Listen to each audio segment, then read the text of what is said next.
Ça y est, vous êtes décidé à adopter. Après mûre réflexion, vous allez prendre un chien, vous avez choisi la race de vos rêves et vous avez dressé votre liste d'élevage à visiter avec des chiots à l'adoption. Mais comment être sûr que vous ne faites pas une erreur sur l'élevage? Que vous n'êtes pas sur le point d'adopter un chiot provenant d'un éleveur peu scrupuleux, intéressé par l'argent, ne tenant pas compte du bien-être de l'animal et de la réglementation. Les risques avec ce genre d'élevage, ce sont de vous retrouver avec un chiot mal éduqué ou avec des problèmes de comportement, comme par exemple un chien qui serait extrêmement peureux ou agressif, ou encore de vous retrouver avec un chiot malade ou avec des tares génétiques.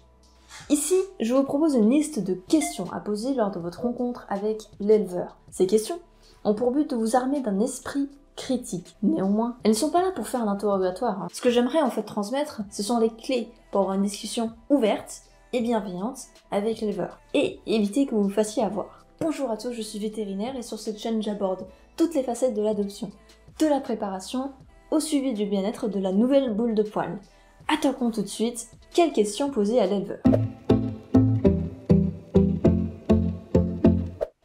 Peu importe à quel point vous trouvez un chiot mignon, évitez d'adopter sans connaître son histoire. Il y a un certain nombre de paramètres à évaluer chez l'éleveur. Est-ce que c'est un éleveur orienté vers la qualité de l'éducation et la préservation de la race, ou vers la volumétrie des ventes des chiots au détriment de leur santé? Est-ce que il ou elle prend le temps d'éduquer les chiots, de les exposer à plein de stimuli et de les socialiser? Est-ce qu'il s'agit d'un éleveur qui prend soin des locaux? Tout en gardant ça en tête, déroulant les informations à recueillir. Premièrement, il faut creuser l'historique du chiot, de sa portée, de sa mère. Comment s'est passée la mise bas? Comment est la mère? Pouvez-vous voir la mère? Combien de portées l'éleveur réalise-t-il chaque année? Comme indicateur positif, si vous constatez que l'éleveur est en mesure de donner des tout petits détails du genre « la mère elle est très protectrice, il faut se méfier un peu » ou « la mise bas a commencé à 7h du matin, on a failli perdre un chiot ». Dans ce cas, alors il y a des chances que l'éleveur soit plutôt attentif à ses animaux et qu'il passe du temps avec eux. A l'inverse, un éleveur vague ou qui se mélange un peu les pinceaux devrait plutôt générer chez vous des doutes. Les éleveurs responsables dépasseront rarement une portée par femelle par an et les éleveurs réputés n'ont généralement qu'une à 2 races de chiens. Si vous vous retrouvez dans un élevage à ferme qui peut franchement être comparé à un élevage de lapins en batterie où la volumétrie des chiots et des chènes en allaitement est juste gigantesque, alors augmentez votre méfiance. Il faut un sacré personnel pour garantir le bien-être de chaque individu. Ensuite, vous pouvez questionner l'éducation des chiots et les conditions de vie. Quel est le caractère du chiot? Dans quelles conditions la portée a-t-elle été élevée? Avec d'autres animaux ou non?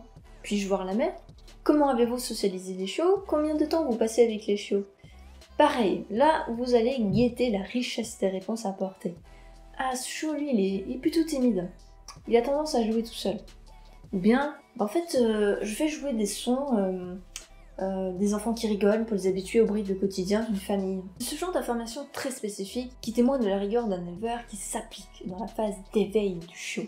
Un chiot qui a été exposé à plein de bruits, de matières tactiles différentes est une très bonne chose et forge sa capacité d'adaptation aux nouveaux stimuli. Encore une fois, méfiez-vous des réponses vagues. Vous pouvez demander de développer ou encore de voir le milieu dans lequel le chiot a grandi. Rencontrez la maman et le reste de la portée avant d'accueillir un chiot, les éleveurs responsables le feront avec plaisir. Il est normal que la maman se montre un peu méfiante face aux personnes qui viennent voir sa portée, mais elle devrait être attentive et nullement nerveuse ou agressive. Une maman qui boite, qui est maigre ou qui n'est pas capable d'être approchée parce qu'elle est craintive, ne sont pas des signes de confiance. Si les chiots sont suffisamment âgés, vous devriez pouvoir manipuler les chiots. Veuillez demander quand même l'autorisation à l'éleveur avant de le faire. Enfin, intéressons-nous au suivi de la santé des chiots. Votre chiot sera-t-il vacciné, pucé, vermifugé et traité contre les puces avant de pouvoir rentrer avec vous? Avez-vous des conseils en alimentation? Les éleveurs responsables traiteront les chiots de manière adéquate à un jeune âge. À savoir, les premiers vaccins se font vers 8 semaines d'âge et les traitements antiparasitaires se font dès qu'ils ont atteint un poids acceptable. Les chiots doivent par ailleurs être identifiés avec une puce électronique. Un éleveur qui ne vous montre pas les preuves de carnet de santé doit vous inciter à la méfiance. Par ailleurs, vous pouvez également demander Le chiot a-t-il été dépisté pour déceler les problèmes génétiques liés à la race? En effet, chaque race a ses particularités au point de vue de sa santé. Il est important de s'informer des problèmes liés à la race que vous convoitez.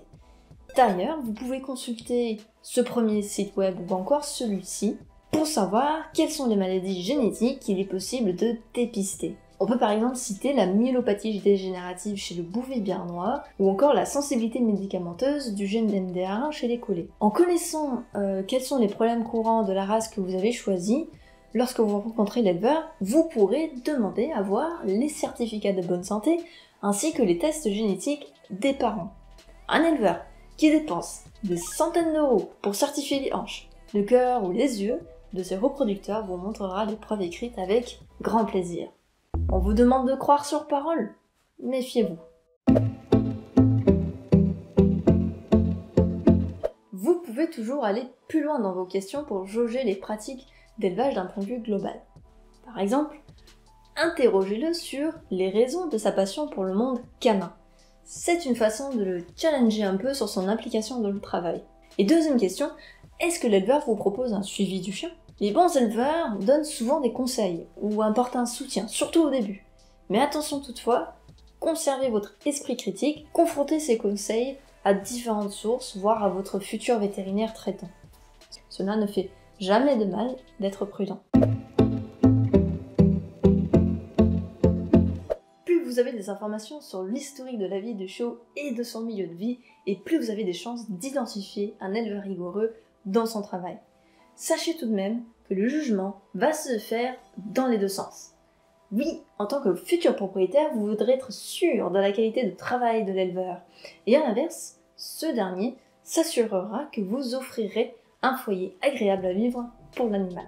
L'éleveur vous posera également des questions sur votre vie quotidienne et votre personnalité afin d'évaluer vos capacités à en prendre soin d'un chien. Ne le prenez pas mal, hein. Cet éleveur est comme vous, il ne vous connaît pas. Lui aussi veut le bien de votre futur compagnon et se trouve en droit de vous poser des questions. Et enfin, j'espère que vous aurez compris la nécessité de visiter un élevage avant d'adopter. N'achetez jamais un animal sur internet et jamais un endroit que vous n'avez jamais visité, et pour moi, jamais en dehors d'un élevage. Après votre visite, ne dites pas oui tout de suite. Prenez la décision d'adoption à froid et à distance de l'excitation d'avoir vu un chiot. Parce que qu'une fois décidé, vous allez partager 10 voire 15 années de votre vie et ça va complètement changer votre quotidien. Et je l'espère pour le mieux. C'était Vetco, vétérinaire passionnée du web et soucieuse du bien-être des animaux. Je veux distribuer à travers le champ d'action du digital. Je débute avec la mission d'aider 100 propriétaires néophytes ou en devenir à accueillir et connecter avec leur nouvelle boule de poils, même avec peu d'expérience. N'hésitez pas à me faire part des remarques constructives en commentaire ou à me dire quel sujet pourrait vous intéresser. Je répondrai peut-être pas de manière immédiate, parce qu'en fait je désactive toutes mes notifications, mais je regarde environ une fois par semaine. C'était Vetco, et hâte de vous retrouver à la prochaine vidéo.